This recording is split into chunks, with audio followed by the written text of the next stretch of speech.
Hello students. So continuing with the fast track revision series entrepreneurship paper, मैं अब आपको revise करवाने जा रहा हूँ unit 5। Yes sir, business arithmetics हमारा जो अगला यूनिट है। और सर एग्जाम में ये है आपका 5 मार्क्स का, है ना। देखिए 10 मार्क्स का आपका मार्केटिंग है, वो मैंने आपको प्रीवियस लेक्चर्स में 2-1 महीने पहले ही रिवाइज कराया था। उसका लिंक आपको डिस्क्रिप्शन बॉक्स में है, प्लेलिस्ट का पूरा। आप लोग मार्केटिंग को, और यूनिट 4 मैंने अभी लास्ट क्लास में रिवाइज करवाया था, तो उसमें मर्जर्स एक्विजिशन और फ्रेंचाइजिंग मैंने रिवाइज करवाया था, राइट। अब जो है स्टूडेंट्स, मैं आपको रिवाइज करवा रहा हूँ बिजनेस अरिथमेटिक्स। आप लोग पहले तो अपना सिलेबस बिल्कुल क्लियर रखो। बिजनेस अरिथमेटिक्स सिर्फ 5 मार्क का पार्ट है आपका एंटरप्रेन्योरशिप के अंदर, जिसमें अब मैं आपका सबसे पहला कंटेंट ले रहा हूँ, दैट इज वर्किंग कैपिटल। वैसे स्टूडेंट्स वर्किंग कैपिटल से न्यूमेरिकल क्वेश्चन बहुत कम एक्सपेक्टेड है, पर फिर भी मैं आपको सारे कॉन्सेप्ट यहाँ पर एक्सप्लेन करता हूँ। वर्किंग कैपिटल आप लोग जानते हो भैया, 2 टाइप की होती है, एक होती है ग्रॉस। सर 2 टाइप की? हाँ, आपको आपको टीचर ने एक ही बताई क्या? समझना, वर्किंग कैपिटल होती है 2 टाइप की, याद रखना। एक होती है ग्रॉस। चलो पहले मैं आपको वही पढ़ा देता हूँ, ठीक है। कॉन्सेप्ट्स ऑफ वर्किंग कैपिटल, सबसे पहला भैया जो कॉन्सेप्ट है हमारे पास में, वो है ग्रॉस वर्किंग कैपिटल का। कौन सा कॉन्सेप्ट है भैया? सबसे पहला हमारा जो कॉन्सेप्ट है that is the concept of gross working capital. Gross working capital कुछ भी नहीं है। जीवन में तुमने करंट एसेट्स तो पढ़ी है ना, सारी करंट एसेट्स को जोड़ दो। सर करंट एसेट्स में क्या आता है? तो मैंने, आई एम सो काइंड, मैंने आपके लिए सब चीजें लिख रखी है। करंट एसेट्स में भैया सबसे पहला आता है कैश, है ना। कैश को जोड़ दो। इसके अलावा जो भी आपकी शॉर्ट टर्म इन्वेस्टमेंट्स है, जो कि आप 1 साल से कम में बेचने के लिए रेडी हो, ठीक है, जिनका 12 मंथ से कम का जो पीरियड है, दैट इज, उन्हें आप जोड़ दीजिए short term investments, bills, receivables वगैरह। और सबको जब आप ऐड कर दोगे, cash at bank, inventory, prepaid expenses, bill receivable, तो आपका आ जाएगा ग्रॉस वर्किंग कैपिटल। अब सर ये नेट वर्किंग कैपिटल कैसे निकलेगी? तो नेट वर्किंग कैपिटल के लिए आपको एक करंट लायबिलिटीज निकालनी पड़ेंगी, और जब आप करंट एसेट्स में से भैया करंट लायबिलिटीज को माइनस करोगे, तो आपको निकल करके आ जाएगा नेट वर्किंग कैपिटल। ओके, तो ग्रॉस वर्किंग कैपिटल का फॉर्मूला क्या बना sir? Total current assets. Numerical question students कितने भी हो सकते हैं, वो तो खैर आपने पूरे साल करे ही हैं। कॉन्सेप्ट आप सारे मेरे साथ पे यहाँ पर रिवाइज कर लो, आपका कोई प्रॉब्लम नहीं आने वाली है। नेट वर्किंग कैपिटल को हम नेट वर्किंग फंड्स भी बोल सकते हैं और नेट करंट एसेट्स भी बोल सकते हैं। सिंपल सा फॉर्मूला है भैया, current assets minus current liabilities, no doubt. तो यहाँ पर एक छोटा सा कॉन्सेप्ट हमारा वर्किंग कैपिटल का यहाँ पर खत्म होता है। इसके अलावा कुछ थ्योरी पार्ट मैंने आपको शीट में जरूर दे रखा है। शीट जो है, नोट्स का लिंक आपको डिस्क्रिप्शन बॉक्स में है, वो आपको वहां से मिल जाएंगे। और प्रीवियस वीडियोस के लिंक्स भी जो है मैंने आपको डिस्क्रिप्शन बॉक्स में वहां पर दे रखे हैं। तो देखिए वर्किंग कैपिटल है क्या भैया? Normal day to day operation के लिए जो पैसा चाहिए, वर्किंग कैपिटल वो होता है। नीड फॉर वर्किंग कैपिटल, रोज बिजनेस के लिए रोज कैश जो जरूरत है, that is need for day to day expense, day to day running of the business, as well as day to day के जो खर्चे हैं वो मीट करने के लिए वर्किंग कैपिटल की बहुत बड़ी जरूरत होती है। कुछ फैक्टर्स जरूर आप लोग याद कर सकते हैं। This question can be asked for 3 marks to 5 marks. जी हाँ, 3 से लेके 5 नंबर तक ये जो क्वेश्चन आपसे पूछा जा सकता है, भैया टर्नओवर क्या है। अगर फैक्टर्स क्या है वर्किंग कैपिटल के, तो higher is a sales turnover, जितनी ज्यादा आपकी सेल्स होती रहेंगी उतना कैश रोटेट हो रहा है ना। तो lower is the requirement of working capital because the revenue is obtain from current assets. आज पैसा जा रहा है, कैश में कस्टमर पे करके जा रहा है, वर्किंग कैपिटल रिक्वायरमेंट कम हो जाएगी। Tax liability increase under, tax liability अगर इंक्रीज होती है तो the requirement of the working capital increases the requirement of working capital, और अगर टैक्स लायबिलिटी कम होती है तो वर्किंग कैपिटल की रिक्वायरमेंट भी कम होती है। जितना बड़ा ऑर्गेनाइजेशन होगा उतना ही ज्यादा working capital, WCR high. WCR का मतलब है स्टूडेंट्स वर्किंग कैपिटल रिक्वायरमेंट, और अगर जितना छोटा बिजनेस है उनकी वर्किंग कैपिटल हो जाएगी कम।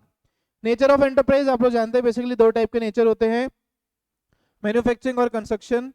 वो enterprise requirement of working capital is different for different types of enterprise. जैसे रेस्टोरेंट्स वगैरह हैं, होटल्स हैं, they have a less working capital due to cash sales. सारी सेल्स कैश में है ना। तो हॉस्पिटल्स हुए, रेस्टोरेंट्स हुए, इनकी वर्किंग कैपिटल रिक्वायरमेंट, हॉस्टल्स की, राइट, होटल्स की, तो इनकी जो वर्किंग कैपिटल रिक्वायरमेंट है कम होगी। पर अगर heavy big machine manufacturing enterprises जो हैं, इनकी वर्किंग कैपिटल रिक्वायरमेंट हो जाती है हाई, क्योंकि इनका कैश जनरेशन कम है। एक कॉन्सेप्ट वहां पर ऑपरेटिंग साइकिल का आता है, तो वो मैं आपको समझाता हूँ फटाफट से। देखिए बिजनेस में रॉ मटेरियल से हम बनाते हैं डब्ल्यूआईपी, डब्ल्यूआईपी से हम बनाते हैं फिनिश गुड्स। फिर ये फिनिश गुड्स सेल होते हैं या तो डेटर्स को, डेटर्स को सेल होंगे, डेटर्स हमको देगा बिल रिसीवेबल, फिर बिल रिसीवेबल कन्वर्ट होगा कैश में, और फिर से इस कैश से हम खरीदेंगे रॉ मटेरियल, फिर इस कैश से हम खरीदेंगे रॉ मटेरियल। तो ये जो पूरा साइकिल होता है इसको हम कहते हैं ऑपरेटिंग साइकिल। अब सोच के बताओ ना, अगर ऑपरेटिंग साइकिल की लेंथ ज्यादा है तो वर्किंग कैपिटल रिक्वायरमेंट भी क्या हो जाएगी? ज्यादा और अगर ऑपरेटिंग साइकिल की रिक्वायरमेंट, ऑपरेटिंग साइकिल की लेंथ शॉर्ट है तो वर्किंग कैपिटल भी जो है रिक्वायरमेंट, जो है WCR की रिक्वायरमेंट है वो भी हो जाएगी less. Last sir stock of inventory. If the enterprise prefers to make larger stock, finished goods of raw material, the working capital requirement also matters. On the other hand, अगर lesser stock हम रखेंगे तो working capital requirement भी कम होगी। यहाँ पर सारा working capital का कॉन्सेप्ट जो बिजनेस अरिथमेटिक्स यूनिट का है आपको होता है समाप्त। अगला जो कॉन्सेप्ट है भैया है मेरा इन्वेंट्री कंट्रोल एंड EOQ। ठीक है सर, एक क्वेश्चन हम एक ही क्वेश्चन में ले रहा हूँ इकोनॉमिक ऑर्डर क्वांटिटी पे, वो आपके सैंपल पेपर का ही क्वेश्चन है, बहुत आसान सा। पहली बात तो ना EOQ है क्या, तो भैया EOQ एक ऐसा टूल है जो कि हमको बताता है कि आपको रॉ मटेरियल को परचेज या स्टोरेज, फिनिश गुड्स की स्टोरेज कॉस्ट आपको कितनी रखनी है, ऑप्टिमल ऑर्डर क्वांटिटी क्या होनी चाहिए, बस इतना याद रखना। EOQ is the level of optimum order quantity. तो generally to determine the optimum order of quantity of a particular item inventory to be purchase at a particular time which gives maximum economy to the entrepreneur, जो कि entrepreneur को सबसे ज्यादा फायदा देने वाली है, वो minimum order quantity, economic order quantity क्या होती है, इस that is a concept of EOQ। अब स्टूडेंट्स बाकी तो थ्योरी तो खैर है ही, आप मेरे साथ में सबसे पहले तो ना EOQ का फॉर्मूला यहाँ पर आप लिख लीजिए वीडियो देखते हुए। EOQ का फॉर्मूला होता है under root of 2 into A into O। Sir हमको हमारे टीचर ने तो कुछ और पढ़ाया, जो पढ़ाया भूल जाओ, सिर्फ इतना याद रखो, सिंपल सा फॉर्मूला बता रहा हूँ। EOQ का फॉर्मूला है under root of 2 into A into O upon C। Sir ये क्या है, हमको तो नहीं समझ आ रहा। देखो 2 इसको तो खैर समझने की जरूरत नहीं। A का मतलब होता है एनुअल रिक्वायरमेंट। A का मतलब क्या होता है, वैसे यहाँ पर आपको थ्योरी में मिल जाएगा, राइट।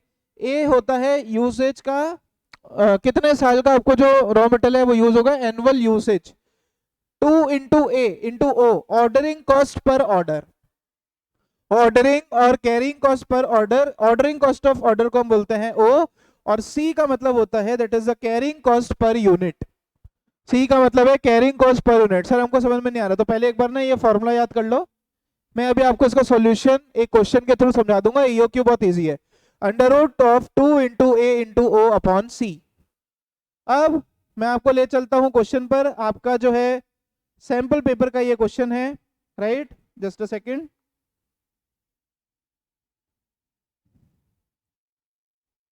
यस, तो ये स्टूडेंट्स आपका क्वेश्चन है, देखिए EOQ का आपका ये क्वेश्चन है।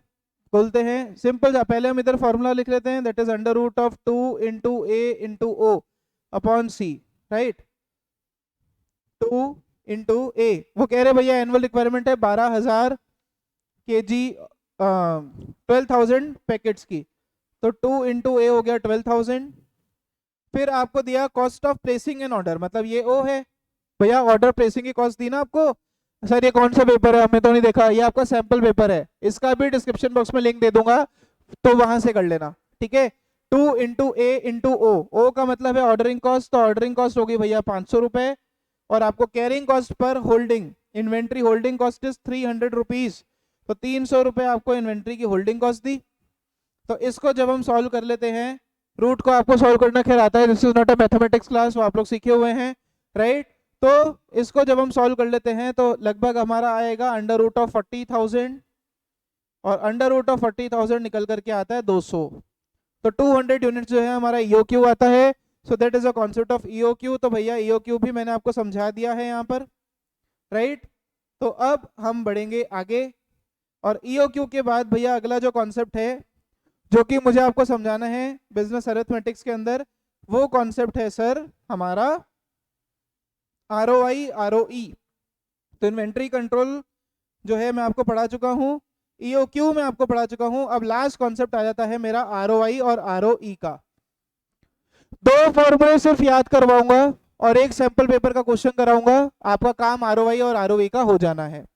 सबसे पहले तो ना याद रखना कि ROI का फॉर्मूला, ROI है क्या, ROI होता है रिटर्न ऑन इन्वेस्टमेंट, और रिटर्न ऑन इन्वेस्टमेंट का भैया फॉर्मूला होता है earning before interest and taxes, EBIT। आप लोगों ने EBIT जरूर सीखा होगा, फाइनेंशियल मैनेजमेंट में बिजनेस स्टडीज का पेपर भी है आपका, और वहां पर फाइनेंशियल मैनेजमेंट में आपने EBIT निकालना जरूर सीखा होगा, रेशियोज में सीखा होगा ROI निकालना, राइट। तो EBIT upon capital employed, ROI का फॉर्मूला होता है EBIT upon capital employed. Capital employed कैसे निकलता है, equity share capital, preference share capital और लॉन्ग टर्म जो आपके डेट है उसको जोड़ दो, दैट इज कैपिटल एम्प्लॉयड। और सर फिर आता है आरओई। आरओई का फॉर्मूला होता है sir earning available to equity share holders divided by equity share holder fund, divided by equity share holder fund. अगर आपको इनकी कैलकुलेशन में ज्यादा डाउट हो, मेरा व्हाट्सएप नंबर नीचे चल रहा है, आप मुझसे क्वेरी पूछ सकते हैं। अब मैं ना सिंपल सा आपको एक क्वेश्चन के थ्रू आरओआई और आरओई दोनों निकालने सिखा दे रहा हूं, ठीक है। तो आइए स्टार्ट करते हैं। क्वेश्चन आपका सैंपल पेपर, पहले तो ये फॉर्मूला आप दोनों नोट कर लो, आरओआई का ईबीआईटी अपॉन कैपिटल एम्प्लॉयड और आरओई का फॉर्मूला होता है भैया earning available to equity share holders divided by equity share holders fund, right. Theory ज्यादा कुछ है नहीं, सिर्फ एक क्वेश्चन के थ्रू हमें सारा कुछ समझ में आ जाने वाला है। तो आइए आपको मैं ले चलता हूं क्वेश्चन के ऊपर।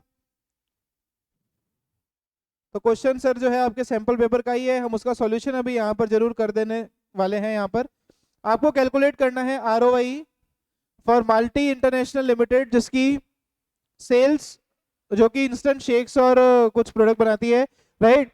इन्वेस्टमेंट आपको दिया है 10 लाख। जब आपको इन्वेस्टमेंट 10 लाख दिया है और वो क्वेश्चन कह रहा है कि 6 लाख का लोन है, तो मुझे सिंपल सी बात बताओ कि इक्विटी शेयर कैपिटल कितनी हुई, इक्विटी कैपिटल कितनी हुई। अगर 10 लाख टोटल पैसा है और 6 लाख का लोन है, सर प्रेफरेंस अरे नहीं दी है, ज्यादा दिमाग मत लगाओ। 10 लाख का तुमको इन्वेस्टमेंट दिया, बोरोड फंड दिया 6 लाख, तो इक्विटी कैपिटल कितनी आई 4 लाख। अब क्योंकि इक्विटी कैपिटल 4 लाख है और इंटरेस्ट हमेशा लोन पर लगना है, राइट, तो 60,000 रुपए का इंटरेस्ट आ जाएगा। सर 60,000 कैसे है, 6 लाख का 10%। मंथली सेल्स रेवेन्यू कह रहे हैं, महीने की सेल्स है 6 लाख रुपए, जिसमें से कॉस्ट ऑफ गुड सोल्ड अगर आप माइनस कर दो तो आपको जीपी निकलेगा, ग्रॉस प्रॉफिट। तो आपका आ जाएगा profit before interest and tax.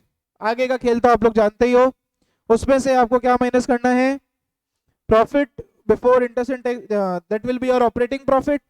Operating profit में से फिर जो ये fix expenses per month 2 lakh रुपए दे रखे हैं आपको, जिसमें 1.5 लाख की सैलरी है और रेंट है 50,000 का, ये भी माइनस होगा, राइट। फिर माइनस होगा इंटरेस्ट, फिर टैक्स माइनस करके हम इतेश पर जाएंगे। इतेश होता है earning available to equity share holder, और फिर उसको इक्विटी शेयर होल्डर फंड से जब हम डिवाइड करते हैं तो हमको निकल करके आएगा ROE, that is return on equity. तो आइए स्टूडेंट्स देखिए, मैंने आपको अभी जो क्वेश्चन दिखाया था उसी का सॉल्यूशन आरओई कैसे आएगा हम देखते हैं। यहाँ पर देखिए 6 लाख की आपको सेल्स रेवेन्यू दिया था, 12 महीने का सेल्स रेवेन्यू बनेगा 72 lakhs. Cost of good sold आपको वह क्वेश्चन में दी थी 3 लाख रुपीस, तो 12 महीने की कॉस्ट ऑफ गुड सोल्ड आ गई 36। माइनस करेंगे तो ग्रॉस रेवेन्यू आया। फिक्स एक्सपेंसेस आपको वहां पर दिए थे भैया 2 लाख रुपए महीने के, तो 2 लाख रुपए महीने के हिसाब से साल के हुए 24 लैक्स। और आपको वहां पर दे रखा था डेप्रिसिएशन, डेप्रिसिएशन 10,000 माइनस हुआ तो हमारे पास में आया gross profit. Interest on borrowed capital मैंने आपको कैलकुलेट ओरली ही करवाया था, 6 लाख का 10%, 60,000 रुपए की ब्याज गई।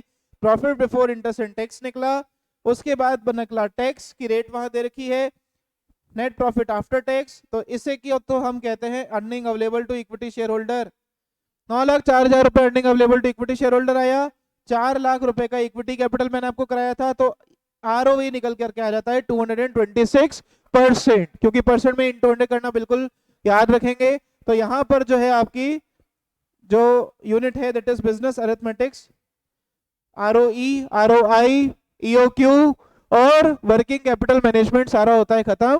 So that is all about your unit 5 that is business arithmetics. Thank you so much. Please video को लाइक शेयर सब्सक्राइब करिए और शेयर कीजिए अपने फ्रेंड्स के साथ, ताकि maximum students in revision videos का फायदा उठा सकें। Thank you so much.